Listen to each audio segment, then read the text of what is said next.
ఓం శ్రీ సాయిరామ్. ఆదూరి సాయి ఝరికి స్వాగతం.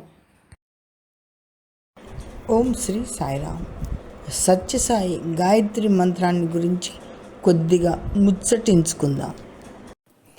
ఓం సాయీశ్వరాయ విద్మహే సత్యదేవాయ ధీమహి తన్నః సర్వః ప్రచోదయాత్. సత్యసాయి గాయత్రి మంత్రద్రష్ట గండికోట సుబ్రహ్మణ్య శాస్త్రి గారు. వీరు 1977 సంవత్సరం డిసెంబర్ 24వ తేదీన బెంగుళూరు బృందావనంలో స్వామివారి సమక్షంలో స్వామి ప్రేరణతో శ్రీ సత్యసాయి గాయత్రి మంత్రాన్ని ఆసువుగా చెప్పారు. ఈ సాయి గాయత్రి మంత్రం వేద గాయత్రి మంత్రమంత మహిమాన్వితమైనది. మంత్రం అంటే ఏమిటి? మంత్రం అనగా మననం చేసేది, అంటే నిరంతరం స్మరించేది. మనోత్రాయతే ఇది మంత్ర, అంటే ఏది మనస్సుకు ప్రశాంతతను చేకూరుస్తుందో దానిని మంత్రము అంటారు. వేద గాయత్రి మంత్రంలోని గాయత్రీమాత, సావిత్రీమాత, సరస్వతీమాత అనే ఈ ముగ్గురు మాతలను మనం ఇక్కడ దర్శిస్తున్నాం. గాయత్రీమాత జ్ఞానాన్ని, సావిత్రీమాత ఆరోగ్యాన్ని అంటే ప్రాణ రక్షణను, సరస్వతీమాత చదువును అంటే విజ్ఞానమును ప్రసాదిస్తారు. సాయి గాయత్రిలో ఈ ముగ్గురి మాతల రూపమైన భగవాన్ శ్రీ సత్యసాయి బాబా వారు ఉంటారు. స్వామివారు సర్వదేవతాతీత స్వరూపులు కదా. సాయి గాయత్రి మంత్రం బుద్ధిని ప్రేరేపించే ఒక దివ్య ప్రార్థన. మన్ అంటే మనస్సు, త్రా అంటే రక్షించడం లేక విముక్తి కలిగించడం. నిరంతరం మననం చేయడం ద్వారా మనల్ని సంసార బంధాల నుండి, భయాల నుండి, మానసిక చంచలత్వం నుండి రక్షించే శబ్దమే మంత్రం. ఈ మంత్రంలో 24 అక్షరాలున్నాయి.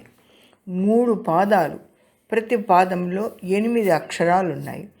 గాయత్రి ఛందస్సు వలె ఉంటుంది. సనాతన ధర్మంలో మంత్రాలను కేవలం కొన్ని అక్షరాల కలయికగా కాకుండా ఒక ధ్వని శక్తి అంటే సౌండ్ ఎనర్జీగా భావిస్తారు. విశ్వంలో ప్రతిదానికి ఒక కంపనం అంటే వైబ్రేషన్ ఉంటుంది. మంత్రాలను నిర్దిష్టమైన స్వరంతో, ఉచ్చారణతో పఠించినప్పుడు అవి మన శరీరంలో మరియు చుట్టుపక్కల వాతావరణంలో సానుకూల కంపనాలను కలిగిస్తాయి, అంటే పాజిటివ్ వైబ్రేషన్స్ కలిగిస్తాయి. మంత్రాలని గురించి ఒక్క మాట చెప్పుకుందాం.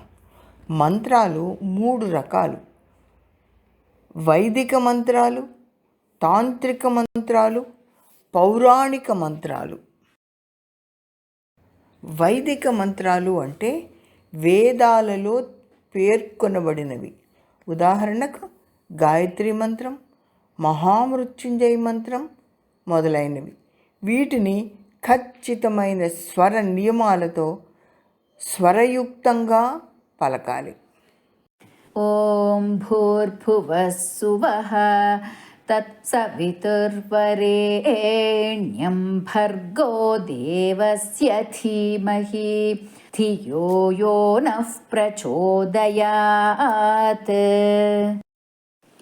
ఓం త్ర్యంబకం యజామహే సుగంధిం పుష్టివర్ధనం ఉర్వారుకమివ బంధనాన్ మృత్యోర్ముక్షీయమామృతాత్. మృత్యుంజయ మంత్రము అంటే మృత్యువు రాకుండా చేసేది కాదు, దేహాన్ని తిరిగి పొందకుండా చేసేదే మృత్యుంజయ మంత్రం. జీవిని పరమాత్మలో ఐక్యం చేసి తిరిగి జన్మ రాకుండా చేసేది. జననం లేకుంటే మరణం ఉండదు కదా. తాంత్రిక మంత్రాలు బీజాక్షరాలతో ఉండేవి. ఉదాహరణకు ఓం, ఐం, శ్రీం, హ్రీం, క్లీం వంటివి. ఇవి తీవ్రమైన శక్తిని కలిగి ఉంటాయి. పౌరాణిక మంత్రాలు పురాణాలలో దేవుళ్లను స్మరిస్తూ చెప్పబడినవి. ఉదాహరణకు ఓం నమో నారాయణాయ, ఓం నమః శివాయ, ఓం భగవతే వాసుదేవాయ వంటివి. ఇవి భక్తి మార్గానికి చెందినవి. మంత్రం ఎలా జపిస్తే మంచిది అనే అనుమానం మనకు రావచ్చు. సరైన ఉచ్చారణతో, శ్రద్ధతో, నమ్మకంతో మంత్రాన్ని జపించినప్పుడు అది మానసిక ఏకాగ్రతను పెంచి ఒత్తిడిని తగ్గిస్తుంది.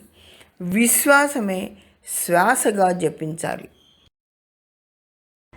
మంత్రాన్ని 3 భాగాలుగా విభజించి అర్థం చెప్పుకుందాం. మొదట ఓం పరబ్రహ్మ స్వరూపం ప్రణవనాదం.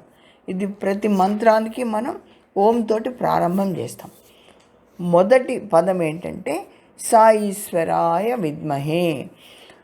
సాయీశ్వరుని పరమాత్మను మేము తెలుసుకుంటున్నాము, గ్రహిస్తున్నాము. రెండవ పదం సత్యదేవాయ ధీమహి.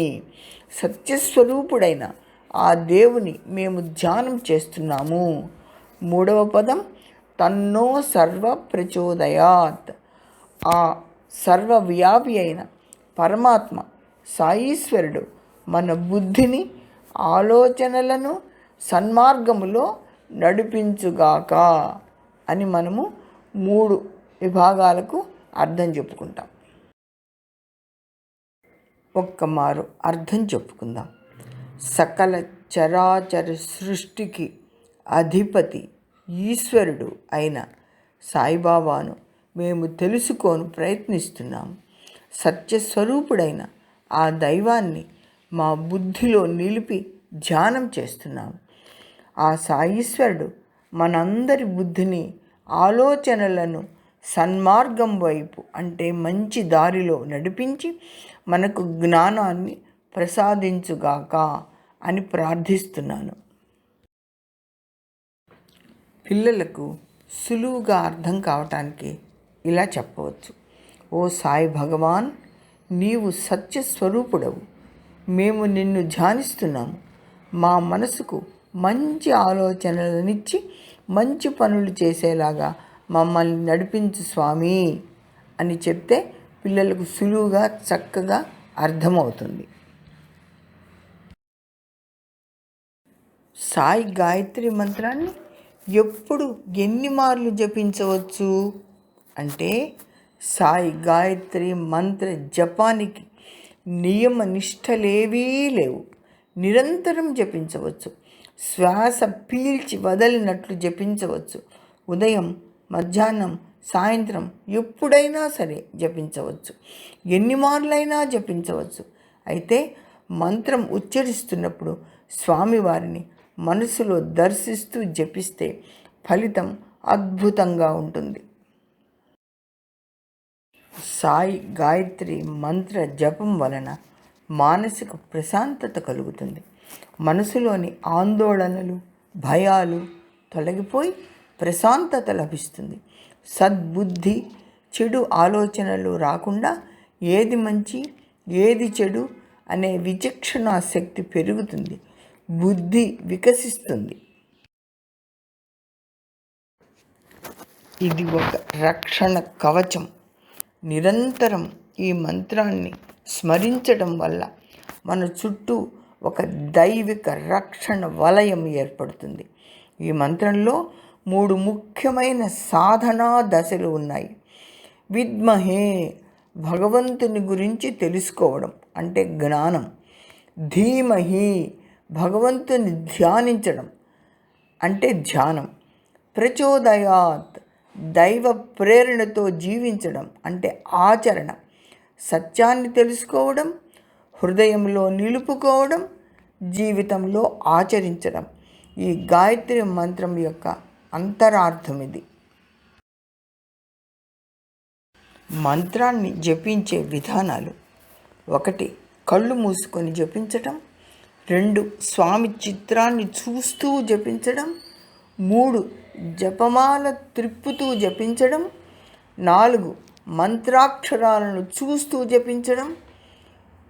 నెక్స్ట్ మనస్సులో మంత్రాన్ని వ్రాసుకుంటూ జపించడం.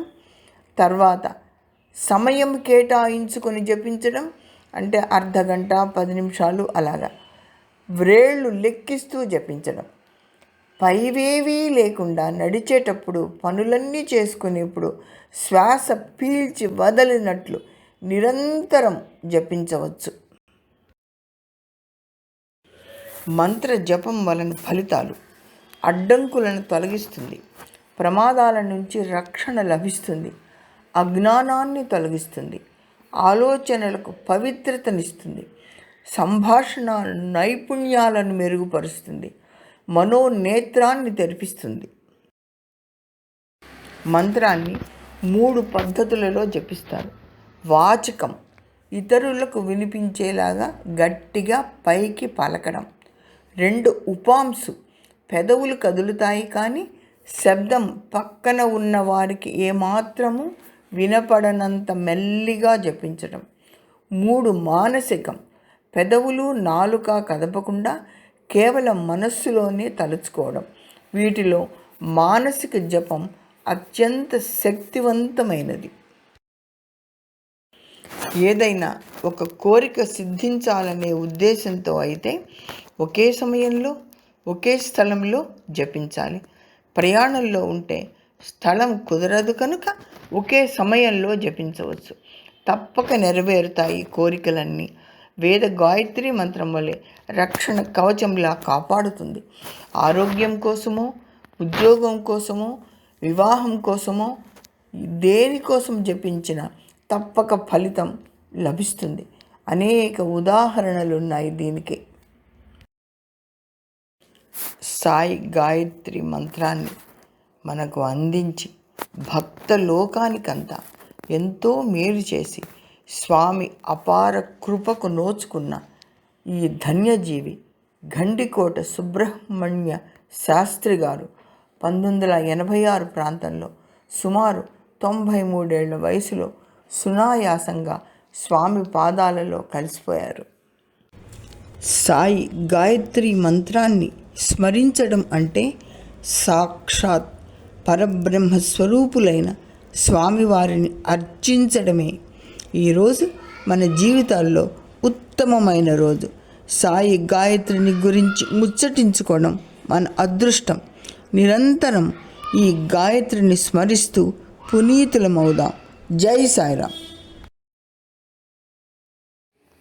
ఓం శ్రీ సాయిరామ్. భగవాన్ శ్రీ సత్యసాయిబాబా వారి పాద పద్మములకు భక్తితో అంకితం. సత్యసాయి పాదార్చిత ఆదూరి హైమావతి శ్రీనివాసరావు.